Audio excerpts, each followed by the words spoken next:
Hey, y'all, I just finished doing Nicole Walls with my friend Justin Wolfers, who's been, man, awesome as an economic analyst about what is happening. I loved having him on the pod last week. And we were talking about this negotiation on the Hill and really the fallout from the negotiation on the Hill in the markets. And we have seen this crash in the Dow today, yet again, and this really uneasy increase in the bond markets as a result of the Republicans being stubborn about jamming through this debt bomb, this Frankenstein monster of a bill that is going to increase the deficit substantially and create a situation where America is like a lot of the holders of debt start to become uneasy about whether they're going to get paid back, which means interest rates start to go up. Which is going to have a negative impact on everybody. So me and Justin kind of talk about like what the impact of this is going to be on regular people and why we're seeing another market drop today. I want to add to that that maybe it won't pass. I keep saying it is going to because they just have a political. There will be so much political pressure on the Republicans on the Hill to just do whatever Trump wants that they're just going to do it. But what you see today is that it's going to be a little harder than they thought. I mean, they thought that they were going to be able to jam this thing through today. And, they've barely made any progress, and they're going to be into a situation where if they do jam it through, they're not even going to give the members time to read it. You had Thomas Massey tweeting about this earlier about how major provisions of the so-called Big Beautiful Bill, we're calling it the Big Beautiful Turd, how they're still being negotiated and written. Like, how are you going to vote on something that they're still writing that's going to massively remake the economy in ways that are going to be pretty damaging for people who aren't at the very top of the income scale? It's quite the political pickle these guys are in. So we break it all down over on Deadline White House. I'm sure I'll have more on this tomorrow with tomorrow's podcast guest once we kind of see how much of this they're able to get through tonight, if they're able to. And we'll be monitoring it for you as always. Make sure to subscribe right here to the feed. We are keeping you posted on everything that's going on out there. Not bullshitting you. Radical candor. So why not subscribe if you haven't? Tell your friends if you have. Stick around for me, Nicole, and Justin Wolfers. This will help to change the trajectory for the U.S. economy and send that message of stability to our allies and even our enemies around the world. America is back. Woo, is it? What can safely be called some highly generous and only half-heartedly delivered spin there from House Speaker Mike Johnson as he and Donald Trump desperately tried to shove Trump's big, beautiful bill across the finish line. One group not buying it, Wall Street. Investors are spooked by yet another of Donald Trump's economic pillars. The Dow tumbling more than 800 points today over concerns about Trump's big, beautiful bill. New York Times reporting this, quote, for decades, budget hawks warned that America's debt load was unsustainable and that runaway spending financed with borrowed money was eventually going to scare investors away from lending to the U.S. Those fears are now taking hold. Tax cuts pushed by the Trump administration are amplifying debt and deficit concerns among bond investors, a powerful group of market players who strongly influence how much it costs for the government to finance its budget. Those investors were already on edge over Trump's whipsawing tariff policy. Then this week's attempt to push through sweeping tax cuts without significantly slashing spending in what the president has called a big, beautiful bill set off a fresh bout of bond market turmoil.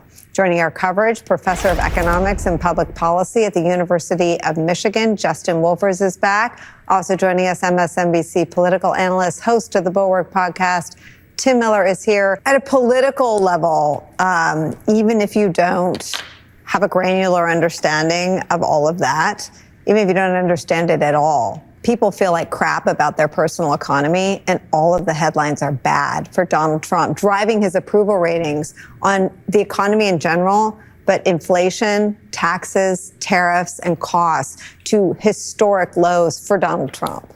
here's the thing, is for those of us who have been deficit hawks, it might finally be our moment. And it's hard to get people to care about the deficit and the debt. Why? Right? Because it's like hard for them to translate it into what's happening in their lives. But right now, like the interest rate issue is colliding with a lot of regular people in their lives. Republicans and Democrats. This is not a partisan issue. If you are, about to retire and trying to downsize your home, and you're looking at the interest rates on housing versus the interest rates you pay. If you're young and you're trying to buy your first house, if you're starting a new family, you're trying to get a bigger house in the suburbs, no matter what, like a lot of people are in a really tight squeeze when it comes to how much the interest rates are now as compared to how much they were 5 years ago, 10 years ago. And so if these guys on the Hill who claim to be fiscally responsible, who claim to be Doge trying to cut the budget, if instead of doging the budget, they said they'd dump another $6 trillion in debt on top of it, it's not surprising that like the interest rates are going to go up. This is what any deficit, there have been plenty of Republicans over the years that have warned this is going to happen. And the rubber is finally meeting the road. It's meeting the road with a president who, when he was in the private sector, said he was the king of debt. And he was a king of debt in the first term, and it just didn't come back to bite him then. And it seems like this might be the moment that it comes back to bite him because it collides with some of the other stuff that Justin was talking about. And I do think it is going to have a real impact on people's lives. And you're going to start to see regular middle-class folks who the debt hasn't been at the top of their issue. It's going to start to be if they feel stuck because the cost of everything becomes so high because interest rates are so high. I call myself the king of debt. I'm the king of debt. I'm great with debt. Nobody knows debt better than me. I've made a fortune by using debt. And if things don't work out, I renegotiate the debt. I mean, that's a smart thing, not a stupid thing. And I made a fortune. How do you renegotiate the debt? Because you go back and you say, hey, guess what? The economy just crashed. I'm going to give you back half. Tim, where does this break the MAGA movement politically if it does? Yeah, well, it would happen, I think, 6 months to a year from now. This is not short term because you're seeing the cracks in Congress right now, and they're debating this. They can't get this thing through. It's the only thing that they're supposed to do all year. It's May 21st. They're supposed to vote on it tonight. We'll see. Maybe it'll happen in the middle of the night. But it breaks apart this MAGA movement because this kind of uneasy coalition between your Wall Street Journal, country club Republican crowd that wants the tax cuts, that wants the SALT deduction. They want one element of this. You have your new populist MAGA types that don't want these cuts to Medicaid and SNAP, at least in red states. You have the remaining Tea Party budget hawk types that are trying to find the cuts to pay for these tax cuts, right? And so they're all infighting. And at the end of the day, to get it through, what they've come up with is this Frankenstein monster that jacks up the debt by $6 trillion, that still cuts money for SNAP and Medicaid, and that gives the tax cuts to the wealthy and to like these upper middle class, kind of country club Republican voters, particularly in big cities. And so they're doing that because they want to give a little bit to everybody. But when on the back end of that, when you end up with spiking interest rates for middle class folks, when you end up with working class people losing their SNAP benefits and health care, there's going to be big parts of the MAGA coalition that are mad. And I think that is, where this is heading, assuming they jam this thing through. But, it's going to take a little time for all that to filter through the economy. I mean, what's amazing is what you're both describing is pain and suffering that will be indiscriminate at a partisan level, right? You will hurt everybody for whom every purchase is something they have to think about. You will hurt everybody for whom any sort of strain on their benefits or taking away from will be the difference between life and death potentially, which hasn't really happened in the Trump story in such a mass scale. Justin Wolfers and Tim Miller, thank you so much for making sense of it for me. It's great to see both of you. Another break for us. We'll be right back.